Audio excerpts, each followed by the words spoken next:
And we're on. Welcome. Hare Krishna. I'm so happy Gauramani. to be here today. I'm Bhajan, by the way. Here's Gauramani. And we are the GBC SPT live broadcast from Mayapur. It's me here. And Vrindavan. And wherever you are in the world over there. So I'm going to let Gauramani introduce herself because I think she tells her own story better than I would. So go ahead. Thank you so much, Pancharatna Prabhu. I actually remember as a little girl working with you with the GBC, and that was for Prabhupada's centennial. And you had facilitated opening a Prabhupada memorial in every ISKCON temple. So I was a young teenager that time. So I remember doing that. So thank you so much. I'm actually really honored. And you're like our father figure for many, many, many decades. I feel honored to be sharing the screen with you. So tell us more. How did you get into one Kirtan? One shout out to your daughters. They're good friends of mine, Gaurangi and Neela, and your wife. My obeisances to her. So so we're here. We're going to be sharing how to enter into social media, but I'll give a little intro. My name is Gauramani Devi Dasi. I'm actually a Grammy nominated Kirtan singer. And I was born in the Krishna consciousness movement. I was born in ISKCON Chicago at the Evanston Chicago temple back in the late 70s. And for the first 20 years of my life, I basically grew up in the temple, born in Chicago, but then we moved to Detroit, Michigan at the Deva Mandir. And my father served there as the life membership director and preacher. And I ended up going to the nursery school and elementary Gurukul under Mother Urmila, who was there in the early 80s. Then my father, we moved to LA, serving at the LA temple for another several years. I attended the Los Angeles Gurukula. Then my father was temple president in Potomac, so we moved there. And then finally went to North Carolina and finished our education with Mother Urmila again at the North Carolina Gurukul. And so we basically studied scripture, Bhagavad Gita, Bhakti Shastri, logic and reasoning, and the backbone to our education was preaching. And so from the beginning till the end, we were trained as preaching, or you could call marketers. So that's what devotees do. The original marketers are Lord Nityananda and Haridas Thakur. And so I took training in marketing once I finished high school, and I applied that marketing to the different preaching services I had. And for the last 10 years, I founded Vrajavadhus Kirtan. It's a Kirtan band with my husband, His Grace Param Das from Vrindavan. And we've been traveling around the world. We traveled in, I would like to say, over 200 cities. We have about 10 or 15 Kirtans a month. And we have 300 million reach on social media, just on Facebook. And we have over 200 million video views in the last 5 years. So continually and every week we're reaching about 7 million people. And it's just through the through marketing.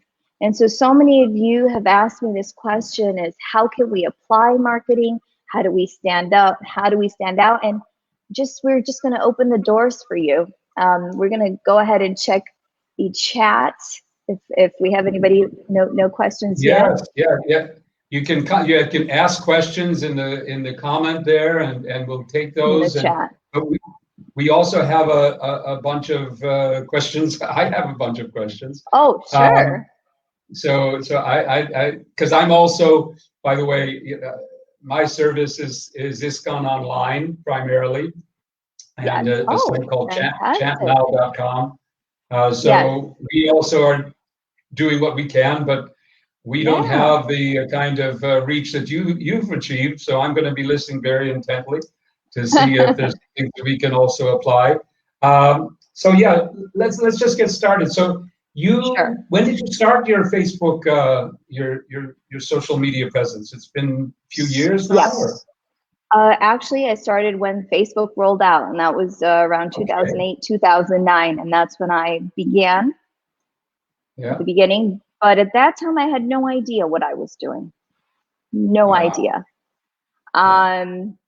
It was brand new for a lot of people, you know, just like when the internet first came out, just like when we just got laptops and like everything else. So we were learning, but then because I had training in marketing, I applied those different strategies, and that's what really has worked. And I believe that that's the secret, you know, to success. Yeah. So, okay, so let's go through a few things. Sure. What would you say is your main goal with your Facebook page? What are you trying to achieve? What's success? So absolutely. At this point, because we have 30 million people, so the first goal is that because we're a Kirtan party, and just like, you know, you said, you're heading up online and for our movement. And so our first goal is for them to chant Hare Krishna themselves, and then to feel that magic. Because my life, you know, I might have been raised in ISKCON, I might have had great days, but there were times when I had some very dark moments, some very low times. And the only thing that saved me was Krishna's holy names. So when I went through those very dark periods, I actually realized I just need to take shelter of Krishna's names. And that's what pulled me out and changed my life. And that's also when I started my Facebook, my social media journey. It all happened around the same time. So I realized that if I could be saved, I really want to give this to those 30 million or 100 million people so they could find hope and satisfaction and become devotees. You know, that was the goal. And I think that's the same goal that we have for any devotee who's preaching. So how can we give them kirtan, give them the holy names, and then I don't want to use the word convert because it's a little scary, but how can we give them that taste? And a lot of them now are chanting 16 rounds. A lot of them are joining the ISKCON temples nearby. A lot of them reading Prabhupada's books and are preparing. So many of them are initiated or preparing to get initiated. So joining full time, becoming devotees, and you know, that's my goal. I want to make the and so how with social media, how does that work? We always hear about engagement in social media. That's the real thing. You know, the number of views is one thing, but it's engagement. So tell us a little bit about how do you get people engaged? So the single most important thing on any social media platform, whether it's Facebook or Instagram, or nowadays LinkedIn is a huge platform. If you could be on YouTube and even TikTok, it's the latest type right now. It's blowing up and we're not using it. But the one thing is, just like if you open a shop, you set everything up, you set up your platform, and then if you just leave it like that and customers walk in and out, and you never say anything to anybody, you never respond, you never interact, you know, you're not really going to do much with your business. So the same thing is on these platforms. I know it's time consuming, but you want to respond to every single comment. And it takes a lot of work. In fact, they train us that every hour you have to spend 5 minutes. And imagine if you say, okay, I'm going to go to work for 8 hours, 9 to 5, you know, you put in those hours, or say you work for 3 hours or 4 hours a day. Instead, you don't have to work that many hours. All you have to do is give 5 minutes every hour, check out the comments and respond to them. If it's a Facebook page of yours, if you respond to people like they're real people, they're real customers, they have feelings. And we'll talk about connections a little later, but that's the number one tip, or one of the top tips, is just to to, you know, engage or respond to every single comment. And it's time consuming, it's tedious, but it's really what pays off. Another reason why that's really important is because as soon as you respond to one person, every single friend of that person will now see your post on their wall. So that's how the algorithm works. That's how Facebook works. So every single friend will now see your post, and then they'll say, oh, let me check this out. What's going on over here? And they might just hit that like, or they might comment. And right now, Facebook is not counting likes, it's counting comments. And shares are important too, but comments right now have the most weight of 2020. So every year the algorithm changes, but in 2020, it's all about the comments. So when you reply, then they reply, and that's where the magic begins. So that's where you get the most engagement. That's how you increase your engagement. Is there some way to get people to comment? I mean, do you ask questions? Yeah. Yes. So actually they teach you when they say to comment to get a reply. So if you see, like for example, Jay Shetty, he's huge on social media, and then there's Prince EA, and there's so many. Gary Vaynerchuk is another one from New York. So what they do is in the caption, they ask a question, and people love giving advice, believe it or not. I mean, you could ask me in my advice, I could go on for hours, right? So people love giving their input. So when you reply to their comment, you could say something like, what's your current situation during COVID-19? Or you could say, I mean, sometimes we just say, comment Hare Krishna if you love Kirtan, or something as simple as that. Or if you love Krishna, comment with a heart, or, you know, something like that. So you try to bring in through a question. It's a really good point. Yep. And okay, so let's go on to some other things like the titles, the kind of content. That's the next. Yep, that's right. So the next thing was keeping. Now, this is really important, and I've seen this everywhere. I can't even tell you how much I have seen this happen, and I've seen people, devotees or non-devotees, whoever they may be, I see that they write out little Bhagavatam class for titles. You know, they think that the more intelligent the title is, or the more educative the title is, the better it's going to be. But actually, people get turned off when there's too much writing on the title. And the secret is to keep the title short and concise. And there's something right now, I mean, it's been around forever, and it's keywords. So keywords are so important, not just for a website, but also for social media, for Facebook. And there's a lot of different platforms, such as Google News, there's Google Trends. So you put in your niche or your area, say for example, Hare Krishna, you put that in, and then it's going to show you the top searches. So in Google Trends, if you put in your search, Hare Krishna movement or ISKCON or Kirtan or Krishna or Radha Krishna, so you want to know what are the keywords that everybody's using, and then you're going to see what are the top searches. So for example, yesterday I put in, I wanted to find out what's happening tomorrow. Tomorrow is Mother's Day. So everybody's getting ready for Mother's Day.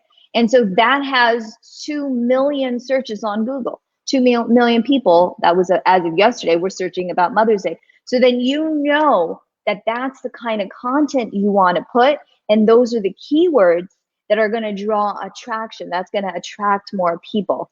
And so you want to, so say for example, we have this sharing the gates, opening the gates to social media. But even that, it's not as catchy as if I said to you, the essential tips for beginners. So that's a catchy title. Or for example, if I said, 13 proven strategies for marketing tips for 2020, you know. So you want to use very short, concise, and to the point titles. It's actually called copy or copyright in the marketing field, and that has so much weight. And an exercise that we were trained to do was to look at magazines. For example, if you pick up a magazine, say the Time magazine or Business, you'll see that every single advertisement uses certain words, and they're misleading. I mean, a lot of times, you know, they'll say feel joy and live life, and it's about, you know, a soap detergent or something, you know.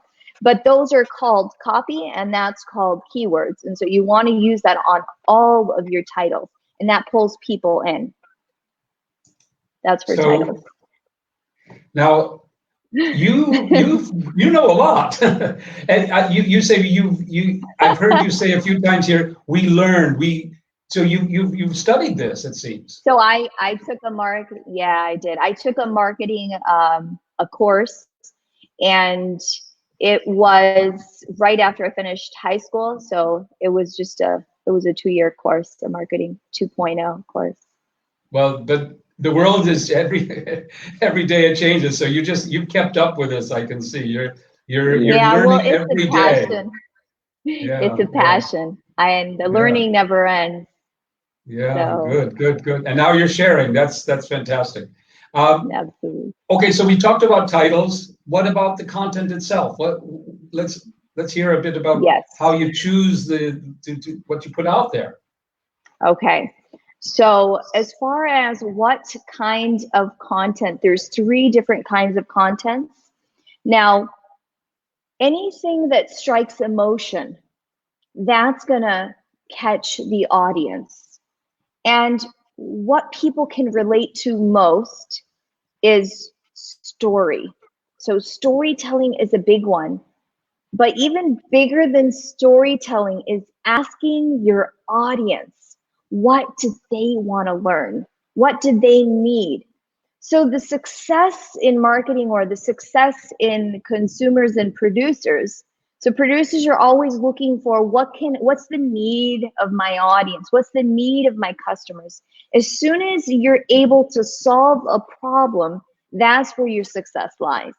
So say, for example, you ask your audience, what would you like to, so if I do a live video, sometimes we do live videos, we get 1 million views in a few hours, because you ask them questions, and then they say, I need to know how to control my mind. That's a really big one. Mind control, or how to not get angry. That's another huge one. So then what are you going to plan your content on? You're going to teach them mind control. You're going to teach them meditation. You're going to teach them how to stay calm and peaceful during these times, or any times. So content is always based on the need of your audience, your consumer, or your customer. And so there's different kinds of content, but right now, video, and video. I mean, there's no better time than doing video. And what kind of video? There's 2 kinds of video. Obviously, there's Kirtan videos with lots of ecstatic chanting and dancing and people jumping around and having a great time, showing happiness, giving hope. But then they want to connect with you, just like we're talking across the table, you know, having some hot milk and, you know, a snack. So it's like I don't drink coffee. So I was going to say it's sitting across the table having a cup of coffee. So that's the kind of feeling you want to give them, is that they're sitting across the table and they're chatting with you, like what I'm doing right now. You look into the camera when you talk, and you talk to them. It's not one to many, it's 1 to 1. So they feel like you're talking directly to them. So really important, your content should be giving hope. You should be talking through video marketing as if 1 person to 1 person, and you want to solve their immediate pressing problem. What's their immediate pressing problem? So you want to also schedule your content ahead of time, and really, really important. And this is, I'll be answering, well, I guess we'll wait till the end, and I'll give this really important little one, a little surprise bonus. So yeah, that's about content. I hope that was clear. I hope that answered. Yeah, no, that's great. Now we talked a little bit about this before, but before we got on live. But Sure. about some of the new features of social media that you've been working with that kind of have helped to that we need to keep up with. Like like you said, you started from the beginning of Facebook, and I've been watching this world grow since Yeah. my first computer was a TRS-80 model 80 model 1 the Radio Shack. When it was an 8-bit processor. Oh my You gosh. might have, anyway. Can't even imagine it. Yeah, that's a But long time so the ago. world changes very quickly. So what about today? What can you tell us about the things that you've found out and are using now that are new, fresh, and we should know about? All right, so with social media, actually, I have one of my team members. I just noticed that this is live on Facebook. I guess I didn't realize that before. And so a shout out to Ishita Agarwal. She's actually one of my team members, and she actually helps me with a lot of my stuff. So the newest, and it's been out for about a few years now, but it's Facebook Live. And since I mean, everybody's saying it, since Facebook and YouTube are competitors, Facebook wants to take that platform of live video further than YouTube. And Facebook is pushing live video more than anything. It's their baby, and that's what they want focused. They want everyone to be live, and they want to push it the farthest. So yeah, Facebook Live is the #1, and then Stories is the newest feature that was rolled out recently. And so they want you to post at least 5 to 10, if not 15 stories a day. And you can do that, which we're going to be talking about this also in one of the points, is to connect through Instagram story and then just have that share automatically. So putting out stories is huge right now. It's almost at the same, not at the same as live, but it's getting close. Video, live video, and story, the story feature on Facebook page. You mentioned Instagram. So and I know Facebook and Instagram are connected. So how are you seeing that working together and those audiences and strategies and So Instagram for me, because even though I might be, at one point I was the youth, but now we're getting to be old adults. For me, Instagram was for the teenagers. In fact, my kids, I have 3 children, and the 2 younger ones are totally into Instagram. They were on Instagram, and they were the ones who were like, "You need to get on Instagram, mommy." And I was just like, "I can't figure out Instagram. Are you kidding me?" So I started Instagram really late. I think I started, I mean, I had an account, but I never used it. 10 years since, it's been about maybe 8 or 7 years. But just in the last 6 months, I got serious about Instagram, and it's way bigger than Facebook because somehow the new generation, they're all on Instagram. Everyone wants to be on that platform. So Facebook is kind of for like us. It's like for the old timers, and the new people are all getting on Instagram. They're all using Instagram. So we have to see what platform can we use to preach? What platform can we use to spread Krishna consciousness? So for me, now I see Instagram as extremely important, extremely vital, and it's really taking over. So you can, and this is one of the points, the next point, and that's called cross-promoting your platforms. So you want to cross-promote. So whatever you put on one platform, you put that on all the other platforms. And you can tweak it a little bit, see what works with your audience. You want to go to your insights and see what are people responding to.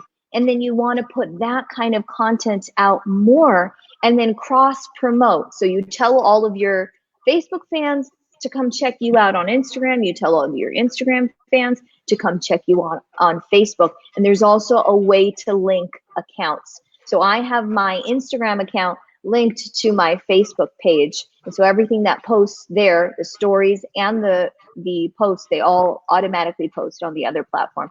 So that really helps on both platforms, using them together just with one go.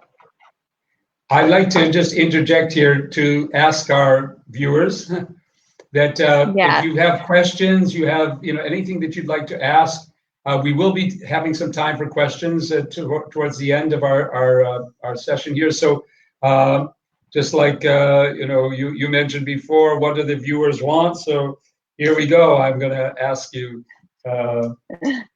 viewers, what do you want? Sure. So ask your questions. We'll get to the questions once we've gone through some of the points that we thought we wanted to cover that may answer your questions. So we may have found those out. So we've talked a little bit about the different platforms and so on. Can you tell us a little bit more about strategies for posting, like the timing and Sure. Yeah, how you choose days of the week, or is it tips and tricks? Sure, absolutely. So this is, I know I've said this for every point, but for me, this is really what hit hard and it hit home. And that was to post consistently. And I see so much that I remember when I didn't, apply all these social media marketing tips, I remember just not knowing when to post, what to post. I was thinking it has to be a picture of Krishna, or it has to be a bunch of Kirtan, or it has to be something to show what I'm doing. A lot of times in the beginning, we just want to show what we're doing in our life, and we think that's what's going to get, something's going to work, and then I'm going to go viral, and then it's all going to work. But that's not the case. It takes hours and it takes work, but posting consistently will make it so much easier. Why do we post consistently? Say, for example, you have 10 followers or 100 followers or 1,000, however many. So, Arjuna, he logs on at 9 o'clock in the morning, but Dhritarashtra, he logs on right before Mangalarti at 3:30. And then Bhima, he logs on at, right after greeting of the deities at 7 in the morning. And then Yudhisthira logs on at night, at 8 o'clock right before he goes to bed. So everybody's logging on at different times. So when you post is when they're going to see. So you have to post regularly and consistently. But if you just post once a week, or say, for example, you have a festival, Kirtan Mela is coming up, so you post 50 times that day or that week because Kirtan Mela is coming. Let's post. And the rest of the year, you don't interact, you don't post, you completely forgotten. You're kind of going to be stuck at the numbers you got at that Kirtan Mela, which will be, whatever, 2,000, 3,000, 4,000 people, So it's really important, just like if you have a shop and if you set it up, you have to refresh the inventory. You have to bring more stuff, new stuff in. You have to keep on posting, keep on interacting. And what I like to do is post ahead of time. And so you spend one day to create your content for the week. And you can spend a few hours on Sunday and you put all your content in on Facebook. There's it's easy. There's a thing to do, and it's pre-posting, it's scheduling posts. And then there's a platform called Hootsuite. And if you use Hootsuite, I personally have not used it, but everybody recommends it. And you can actually schedule on all the different platforms. There's many people on Twitter. So I have a connected account system. So I just post on one platform and it automatically posts on the other platforms. So your Twitter, your Instagram, and your Facebook together. And then LinkedIn is another up and coming big platform. So you spend one day a week, pre-schedule your content, and then it's posted consistently, and you'll automatically see a huge growth just by that consistency. Now, the posts themselves, are you finding, you mentioned that video, of course, and you mentioned titles.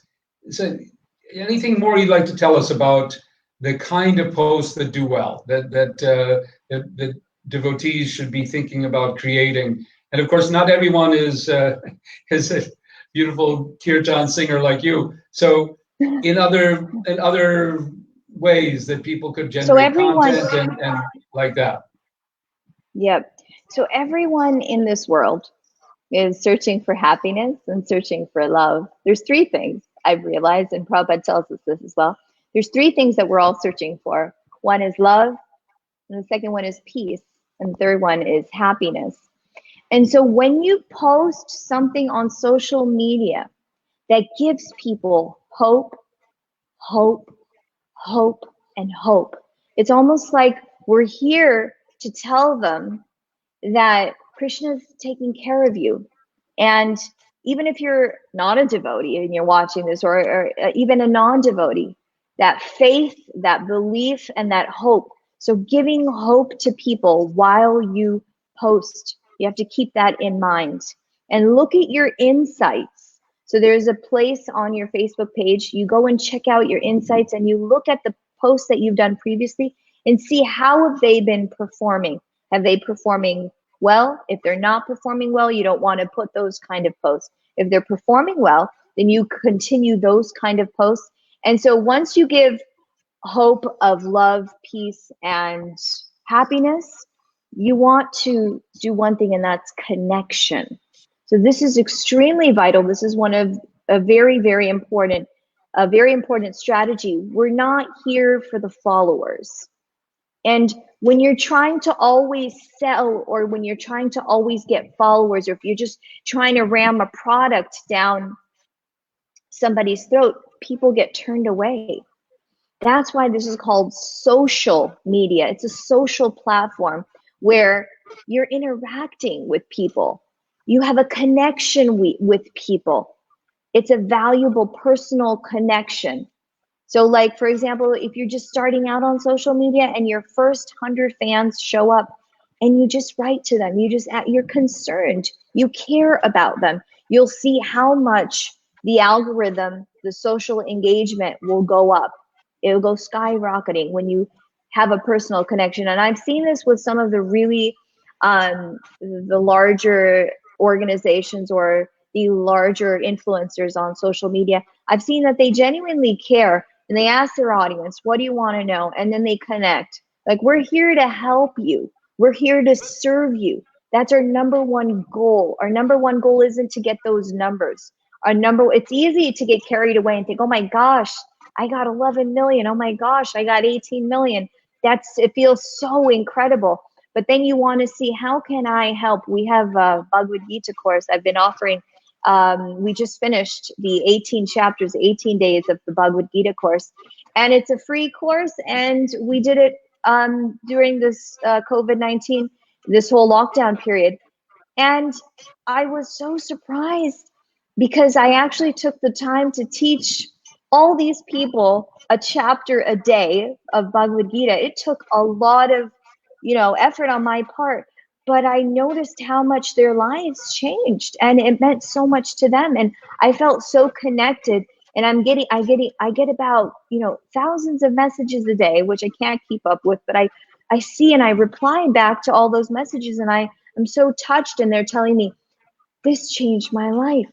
Bhagavad Gita, you taught me so I can understand. It's changed my life.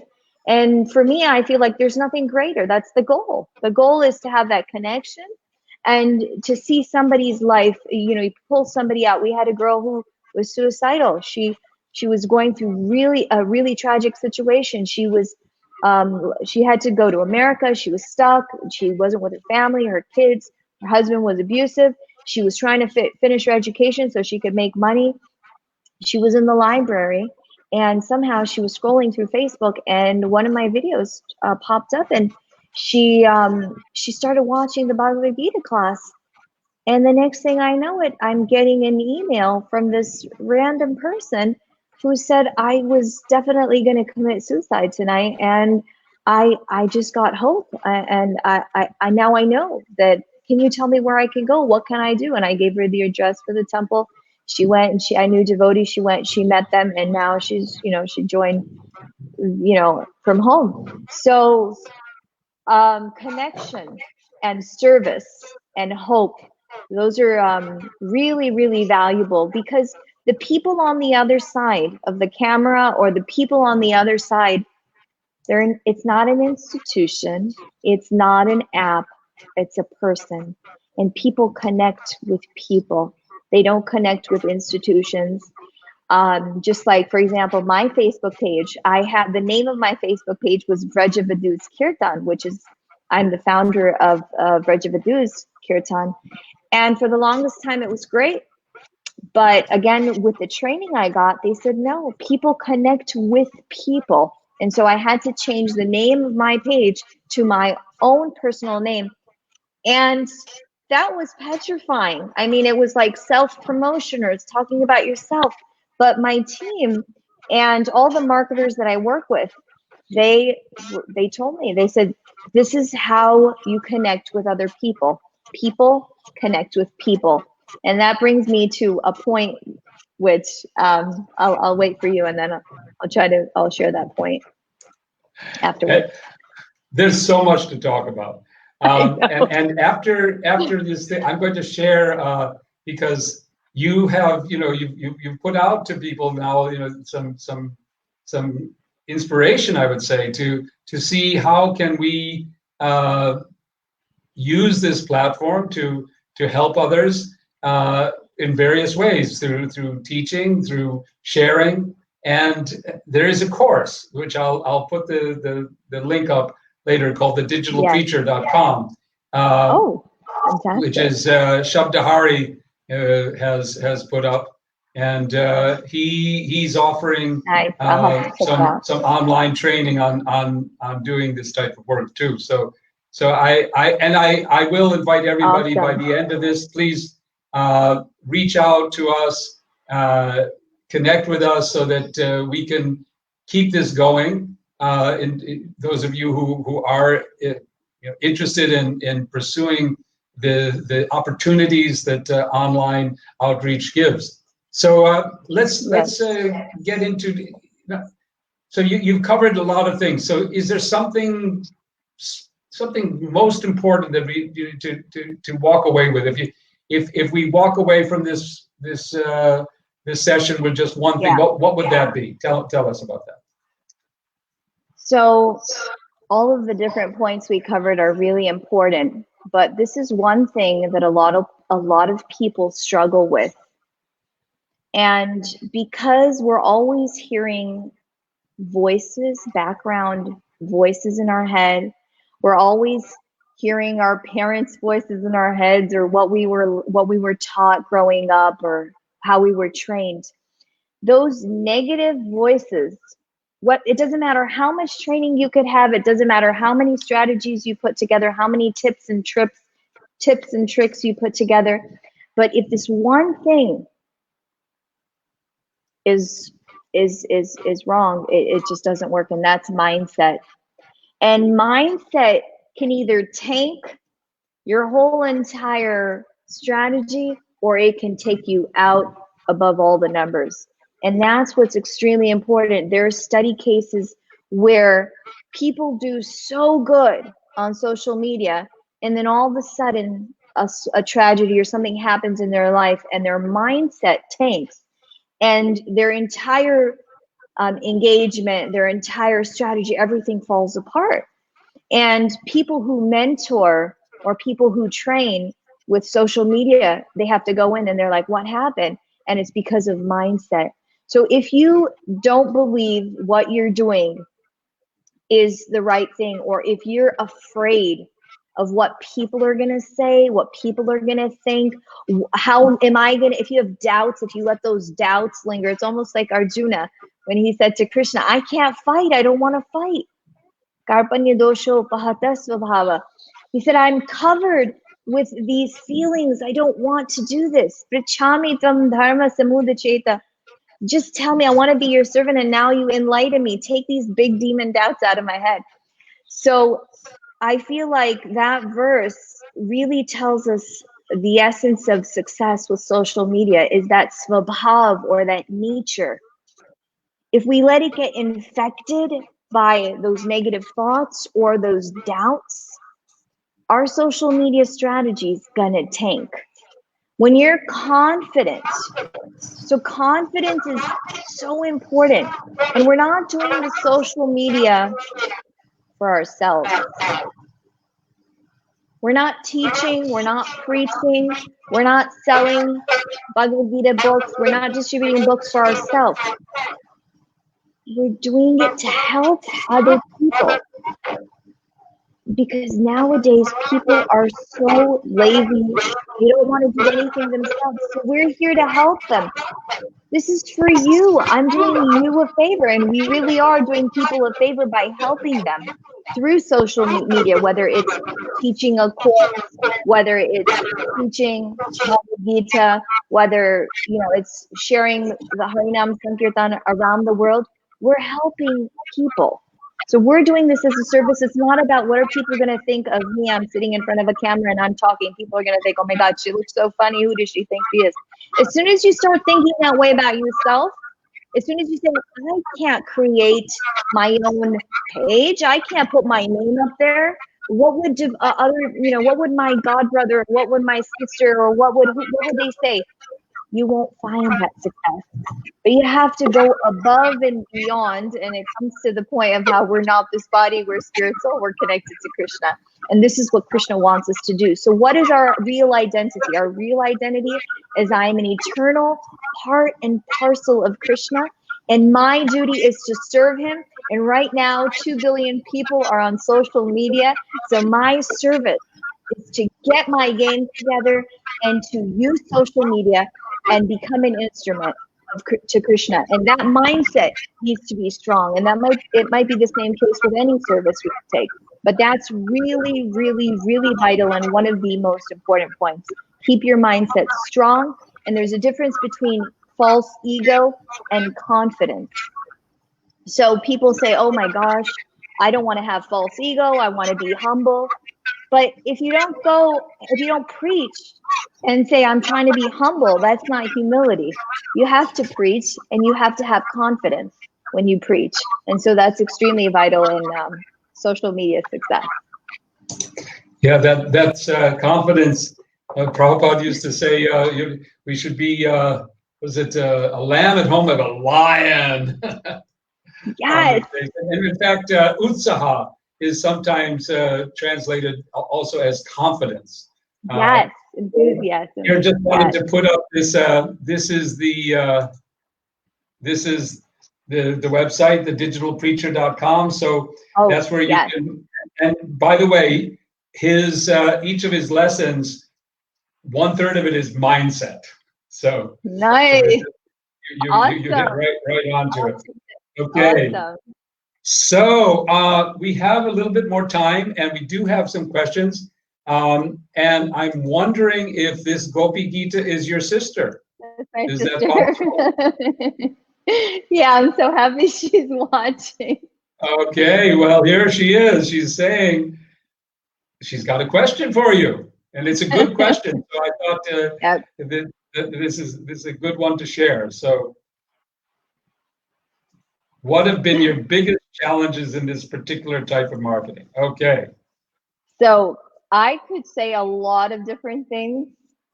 There's definitely mindset has been one of them, keeping my mindset strong. But I think more than mindset is posting consistently. Recently, that was a challenge because we had so much traveling when we were before the lockdown. We were preaching and traveling, and I didn't have time for social media. And so that was definitely one of my biggest challenges, was keeping up with all the platforms and keeping up. But then when you have to strategize, and basically as soon as you wake up in the morning, you make a list, a to-do list of what are the things that you need to accomplish throughout the day. And that's something I learned from my sister, from Gopi. So make a to-do list, strategize your day. And that definitely helped me with that challenge. And then mindset, having a positive mindset, not just a confident mindset, but a positive mindset, to see that this is a service to Krishna and not to get burnt out or tired or exhausted. So yep, that was one of them. Here's another good one that I think is important. I'd like to hear your thoughts on this. How to motivate the non-devotees. Yes, that's big part of what we're talking about here. So how would you respond to that? So non-devotees are just as human as devotees are. So if you study human behavior, and if you understand that this is something that will attract a person, and that's where we have Kirtan and music. And for me, we're reaching out to people all over the world. We have people everywhere. But the majority of my audience is non-devotees. And that's a strategy, because people who already know Krishna, people who you already know, they already know what's going on. I mean, it's good for them to get inspired and they'll feel good and they listen to you. But we're here to reach out. There's 800 million people in the world, all over the world, that are Hindus, for example. And they already know who Krishna is. And if we're reaching 1 million people or 2 million or only 5 million or even 30 million, we're really not doing our service. So I'm not saying that we just want to reach out to the Hindu population, but I'm saying non-devotees are just as human as we are. And we have an obligation to serve all of those people. And I would say through Kirtan. For me, for reaching out to non-devotees, you make it musically appealing, you make it sound nice, just like Srila Prabhupada. He went to New York and he had kartals and he was chanting, and people came by the music. And then prasadam, which you can't distribute through social media, but you can definitely bring people in through Kirtan. And specifically non-devotees are also into meditation. So right now, meditation is exploding. And that's what we are taught to do. That's what Prabhupada wants us to do, japa, meditation. So introduce meditation, introduce peace of mind, do a one-on-one. And if you're preaching through social media, you want to do kirtan, you want to do meditation, and then you want to teach them something that can calm their mind, calm their heart, and give them hope and inspire, motivate them. I hope that helps. Great, thank you. And here's my plug. This is because you mentioned meditation, and this is the purpose of chantnow.com, where people can learn meditation. We have a 7-day free workshop, chanting workshop, and then a mantra meditation, wisdom and practice course, and we have a lot of practically anything that someone would want to. I'm going to be checking it out. Check it out. Anyway, it's something to add into the toolbox. Okay, let's just check to see. I think we had a couple more questions here. If anyone else has any questions. Now, by the way, some people mentioned that there was a sound disturbance. There was. I did hear it. Okay, there was for a few seconds. There was a little bit of an echo. I don't know where it came from. Okay. Is it okay now? So just want to make sure if anybody is experiencing that, and I can try to play with some of the things. Okay, now here's an interesting question. I'll like to hear your answer to this too. How to preach to a person who's full of ego and attitude? Whoa! Here I am. You can tell me.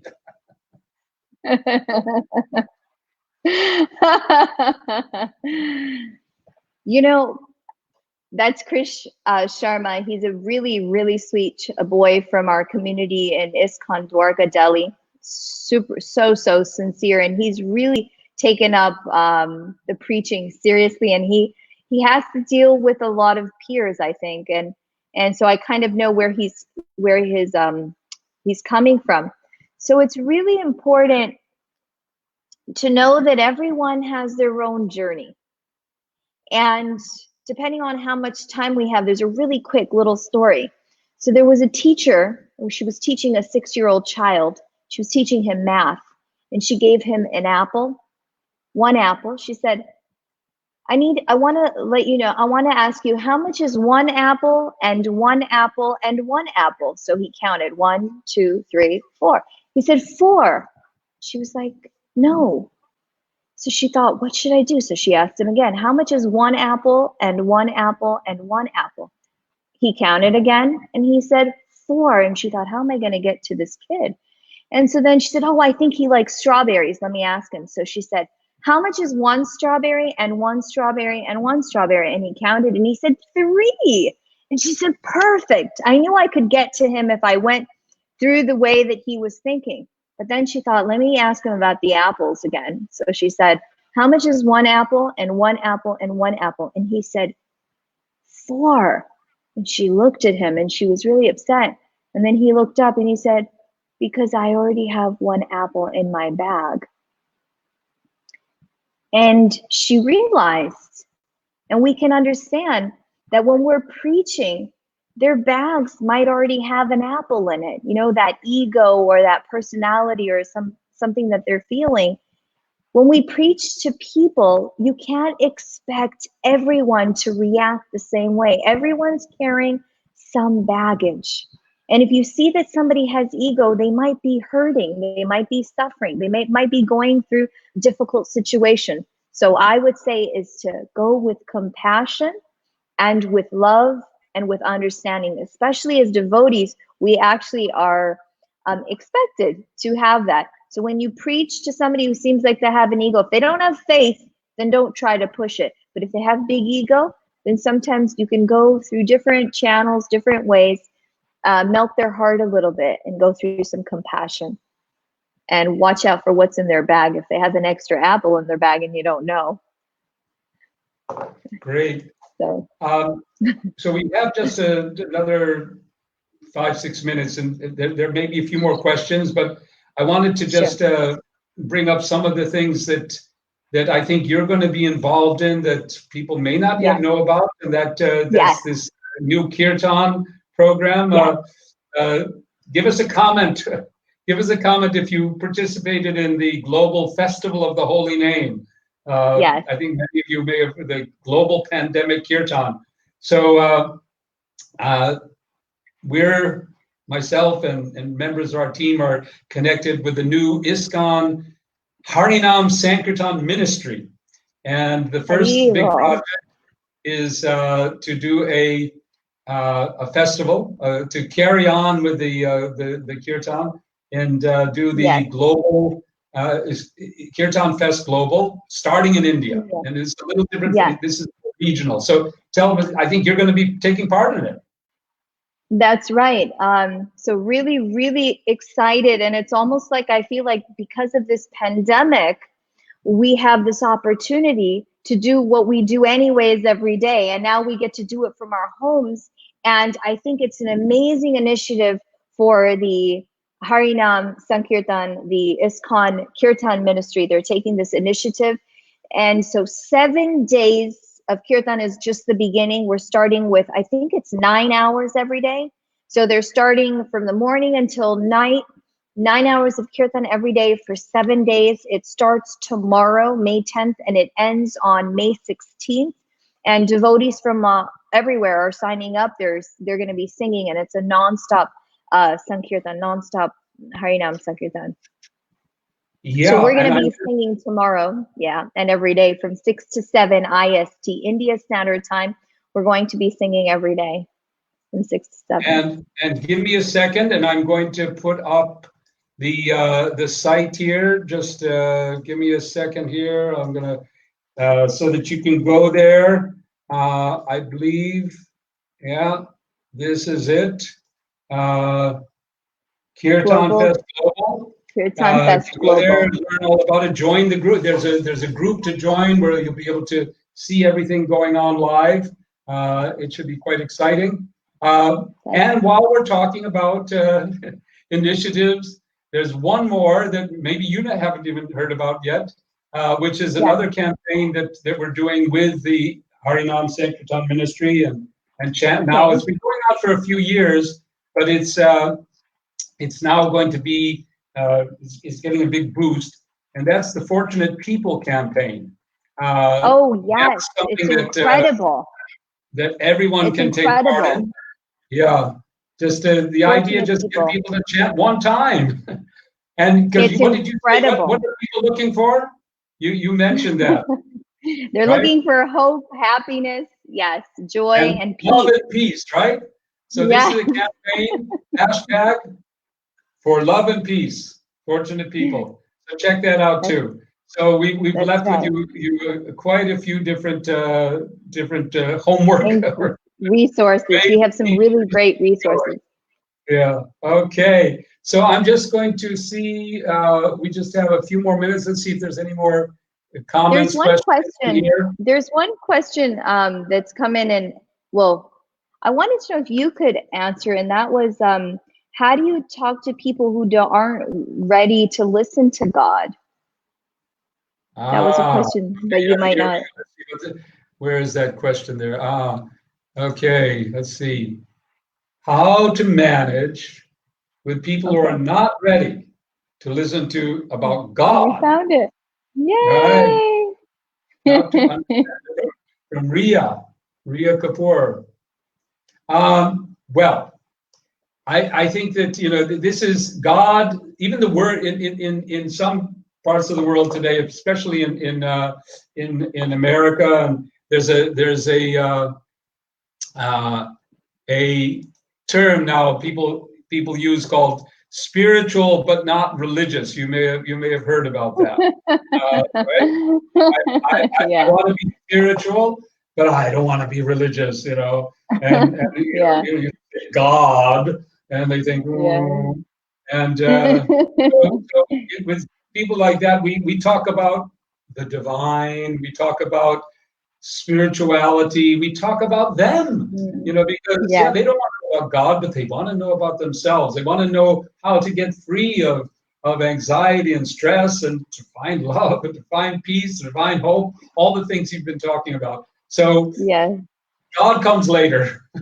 If we get people to, so like you'll see in our if you go and check out our 7-day chanting workshop, there we don't even mention that Krishna is God. We don't use the term. We just say divine energy, force. Just chant. Just try it. Just that's chant so important. Mantra. See what happens, right? Yeah, so that's very the beginning. important. That's what we take that idea. So I hope that helps. Definitely. I think that's extremely important. Okay, so let's see. Do we have any more questions here? I've got a lot of people have jumped in here. Well, I just shared it on Dasi Krishna. That's, by the way, that's something I'd like to ask you about, because we when we're online and we have our presence and so on, then the devotees pour in and they fill our comments with Radhe Radhe, Jai Shri Krishna, Haribol. And what about, do you find that that's an issue with people who are not, Indian or into, do they kind of? So the feedback that I've gotten from Westerners or the non-Indian audience, and it's always been a positive feedback, and they've always appreciated the sound. And in fact, sometimes when we're preaching not in English, we're preaching in Hindi and we're singing songs, they stay tuned and they're like, wow, we just like the sound of what you're saying. And I feel like, I'm so sorry that you don't understand the language or the words, but somehow they're attracted, because I feel like in the West or like in America, they're really attracted to Eastern culture, and they love those different words, just like namaste, how it's blown up in America. There's so many memes and there's funny things and people are greeting each other with namaste. So the same way, I feel like they think it's cool to have a Sanskrit or a different sounding word. It's like a new thing. And of course, Hare Krishna, people have heard of the word Hare Krishna. Jai Shri Krishna, Radhe Radhe. You know, slowly they're picking up. Yeah, my brother's an example. You know, Okay. I always said Hari Bol and said Radhe Radhe. Anyway, so Awesome. you know, he picks up on that, although They love wouldn't call it. him I mean, I OG, but remember in America, I remember sometimes you know in LA they have a time where they distribute the restaurant prasadam after hours to the homeless people. yes, yeah, And the whole line, you know, it's around the block or whatever. And everybody, they're not devotees, but they're all like, Hari Bol, Hari yes, Hari Bol. Bol. Yeah, It's that's it. really That's it. so Okay. yeah. Well, All we right. are at our 1 hour mark, and Yes. so I wanted to thank you very, very much. Thank you. And if we didn't get to somebody's questions or comments, we'll answer them in the on Facebook. In the comments. Yeah. And invite you again to check out number one. Let me just pull it up here. We've got the vrajavadhus Kirtan. Please Thank check you. it out. Check out the Digital Preacher. That's a place to get connected. Please check out chantnow.com, and please immediately check out Kirtan Fest Global, because that's going to start tomorrow. And Yes. finally, get to Fortunate People and check that out too. So we got a Yes. whole list for you to do. All right. Have a wonderful day, wonderful evening. Thank you. Wherever you are, maybe it's the rest of the day, or maybe it's this is the night. Who knows? And thank you very, very, very much, Gauramani. I hope that we're going to see each other. We're going to, you know, one day we'll get to travel again. You know, I don't know if you do this, but well, you're there. But I was told that if you take the little dust of Govardhan every day, then that'll bring you there. So I'm trying to make sure that happens. Okay. I don't want Good night. to start crying, but that's so beautiful. And good morning to those who are in another place. Thank you very, very much.